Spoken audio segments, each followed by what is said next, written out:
பள்ளி கல்வித்துறை சார்பில் நடைபெற்ற குடியரசு தின விழா தடகள போட்டியில் மாநில அளவில் தங்கப்பதக்கம் வென்ற கோபிசெட்டிப்பாளையம் மாணவனுக்கு பள்ளியில் உற்சாக வரவேற்பு. பள்ளி கல்வித்துறை சார்பில் சென்னையில் நடைபெற்ற மாநில குடியரசு தின தடகள போட்டியில் சென்னையில் நடைபெற்றது.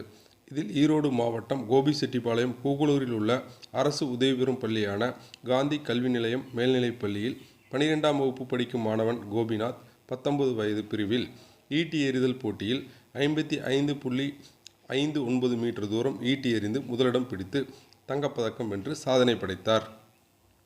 மேலும் தேசிய அளவில் மகாராஷ்டிரா மாநிலத்தில் நடைபெறும் போட்டிக்கும் கோபிநாத் தமிழகம் சார்பில் தேர்வு செய்யப்பட்டுள்ளார். மாநில போட்டியில் தங்கப்பதக்கம் வென்று பள்ளிக்கு திரும்பிய கோபிநாத்துக்கு பள்ளி மாணவர்கள், ஆசிரியர்கள், பெற்றோர்கள் என அனைவரும் மேள தாளங்களுடன் உற்சாக வரவேற்பு அளித்து மாணவனின் பெற்றோருக்கு சால்வை அணிவித்து மரியாதை செய்தனர். பள்ளி வளாகத்தில் மாணவ மாணவியருக்கு வழிநெடுகிலும் நீண்ட வரிசையில் நின்று கைதட்டி உற்சாக வரவேற்பு அளித்தனர். அதனைத் தொடர்ந்து பள்ளி வளாகத்தில் நடைபெற்ற பாராட்ட விழாவில் தங்கப்பதக்கம் வென்ற கோபிநாத்துக்கு பள்ளி சார்பில் ஊக்கத்தொகை வழங்கப்பட்டது. இந்திய வேளாண்மை ஆராய்ச்சி கழகம் மற்றும் ஹைதராபாத் நெல் ஆராய்ச்சி கழகம் சார்பில் கோபிசெட்டிப்பாளையத்தில் 200 ஆதி திராவிடர் மற்றும் பழங்குடியின விவசாயிகளுக்கு மண் பரிசோதனை கருவிகள், வேளாண் இடுபொருட்கள் மற்றும் பவர் ஸ்பிரேயர் ஆகியவை வழங்கப்பட்டது. ஈரோடு மாவட்டம் கோபிசெட்டிப்பாளையத்தில் உள்ள வேளாண் அறிவியல் நிலையத்தில் இந்திய வேளாண் ஆராய்ச்சி கழகம், ஹைதராபாத் நெல் ஆராய்ச்சி கழகம் மற்றும் கோபி வேளாண் அறிவியல் நிலையம் இணைந்து கோபிசெட்டிப்பாளையம் மற்றும் சுற்றுவட்டார பகுதிகளில் உள்ள பழங்குடியின மலைவாழ் விவசாயிகள் மற்றும் ஆதி திராவிட விவசாயிகள் 200 பேரை தேர்வு செய்து 10,000 ரூபாய் மதிப்பிலான மண் பரிசோதனை கருவிகள், பவர் ஸ்பிரேயர், வேளாண் இடுபொருட்களை முன்னாள் அமைச்சர், கோபி சட்டமன்ற உறுப்பினருமான KA செங்கோட்டையன் வழங்கினார். முன்னதாக நிகழ்ச்சியில் பேசிய ஹைதராபாத் இந்திய வேளாண் ஆராய்ச்சி கழக நெல் ஆராய்ச்சி நிலைய தலைமை மற்றும் முதன்மை விஞ்ஞானி முத்துராமன், பழங்குடியின மலைவாழ் விவசாயிகள், ஆதி திராவிட விவசாயிகள் பல ஆண்டுகளாக போதிய விழிப்புணர்வு இல்லாமல் மண் பரிசோதனை செய்ய முன்வராத நிலையில் ஆண்டுதோறும் மண்ணின் வளம் குறித்து விவசாயிகள் விளைபொருட்கள் உற்பத்தி கணிசமாக குறைவதுடன் பயிற்சியில் நோய் தாக்குதல் ஏற்படுத்துகிறது.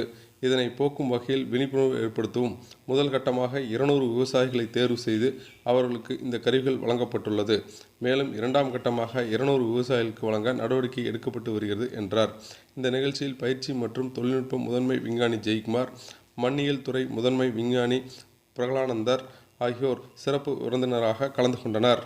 அந்தியூர் அரசு மேல்நிலைப் பள்ளியில் நடைபெற்ற போதைப்பொருள் ஒழிப்பு விழிப்புணர்வு முகாமில் ஒழுக்கம் இருந்தால் உங்களை உயர்வான நிலைக்கு உயர்த்தும், கெட்டவர்களின் நட்பு வேண்டாம், போதைப் பொருட்கள் உங்கள் வாழ்க்கையில் எந்த விதத்திலும் உதவாது, உயர்வு தராது என பள்ளி மாணவ மாணவர்களிடையே ஈரோடு மாவட்ட முதன்மை நீதிபதி பேச்சு.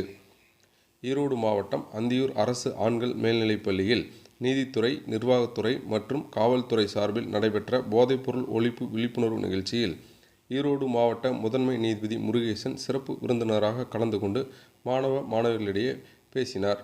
நீதிபதி முருகேசன் பேசுகையில், ஒருபோதும் அரசு பள்ளியில் படிக்கின்றோம் என்ற தாழ்வு மனப்பான்மை உங்களுக்குள் வரக்கூடாது. மேதைகளையும் சட்ட வல்லுநர்களையும் தலை சிறந்த நீதிபதிகளையும் உருவாக்கியது அரசு பள்ளி என்றும், சட்டம் இயற்றிய அம்பேத்கர் அவர்களே அரசு பள்ளியில் படித்தவர்தான். அரசு பள்ளியில் படித்தவர்கள் தமிழகத்தில் மட்டும் அல்லாது இந்திய அளவிலும் உயர்ந்த இடங்களை அடைந்துள்ளனர். உங்களது ஹீரோக்கள் அப்பா, அம்மா தான். இதை அடுத்து ஹீரோ ஆசிரியர்கள், கல்லூரி பேராசிரியர்கள். கல்லூரியை விட்டு வெளியே சென்றால் இந்த தேசத்திற்காகவும் நாட்டிற்காகவும் உழைத்தவர்கள் எத்தனையோ பேர் இருக்கிறார்கள். அவர்களை உங்களது ஹீரோக்களாக தேர்ந்தெடுத்து கொள்ளுங்கள். உங்களது ஹீரோக்களை திரையில் தேடாதீர்கள், திரைப்படங்களில் தேடாதீர்கள். நம்முடைய அப்பாவை விட உலகத்தில் வேறு எந்த ஒரு பெரிய ஹீரோவும் கிடையாது. ஒழுக்கம் இருந்தால் உங்களை உயர்வான நிலைக்கு உயர்த்தும், கெட்டவர்களின் நட்பு வேண்டாம், போதைப் பொருள் உங்களுக்கு வாழ்க்கையில் எந்த விதத்திலும் உதவாது, உயர்வு தராது என தெரிவித்தார். மாணவர்கள் கண்ணை மூடிக்கொள்ளுங்கள், தனது வீடு, அப்பாவின் நிலை எண்ணி பாருங்கள், அவருடைய மன வலி குறித்து யோசியுங்கள், எல்லாம் உங்களின் நலனுக்காக உழைக்கிறார்கள் என கூறி சினிமா பாடலை ஒலிக்க வைத்தார்.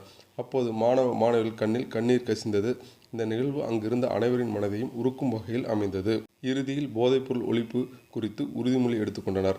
ஈரோடு அரசு அருங்காட்சியகத்திற்கு விழுப்புரம் மாவட்டம் திருவரைக்கரை பகுதியிலிருந்து கிடைத்த கல்லாகி மரம் என்ற அரிய வகை கல்மரம் கொண்டுவரப்பட்டுள்ளது. இது அனைவரின் பார்வைக்கும் காட்சிப்படுத்தப்பட்டுள்ளது. இந்த மரம் பல மில்லியன் ஆண்டுகளுக்கு முன்பு இயற்கை சீற்றத்தினால் மண்ணில் புதையுண்டு அழுத்தத்தினால் மரத்தில் உள்ள ஒவ்வொரு செல்களும் கல்லாக மாறுகிறது. மாணவர்கள் ஆர்வத்துடன் பார்த்து செல்கின்றனர். அகில இந்திய வானொலி செய்திகளுக்காக ஈரோட்டிலிருந்து PC மூர்த்தி.